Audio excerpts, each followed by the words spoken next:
गजपति जिला पारलाखेमुंडी सहर में आज देखा मिली एक अभावन दृश्य। दीर्घ दिन धरी लॉकडाउन और सटडाउन जारी रही सकाशु यातायात होइछि ठप। किंतु धीरे धीरे अनलॉक 1 अनलॉक 2 आरंभ हेबा परे पारलारे देखा देउछि ट्रैफिक रो समस्या। हेले अन्य कोनोसी जानवाहन गुड़िक नुह एठी फसी रहुछि एम्बुलेंस। एभली समस्या लॉकडाउन पूर्व मध्य अनेक थर गणमाध्यम प्रतिनिधि द्वारा खबर कागज में प्रसारित होइतिला, किंतु एथिरे आसी पारिनी सुधार। बारंबार समान चित्र देखा देउछि सदर महकुमा पारलाखेमुंडी रे। एठारे सूचना योग्य जे पूर्वरु पारलाखेमुंडी रास्ता विस्तार निमंते अनेक पदक्षेप निया जाइथिले सुधा कार्यकारी होई पारने।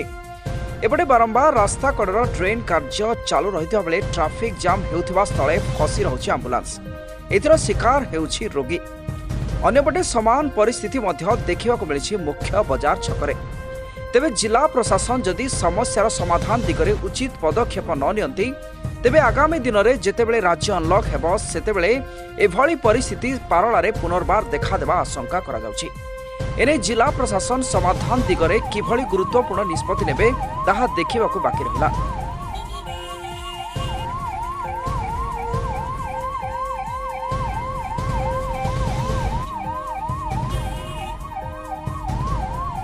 Bureau report global TV.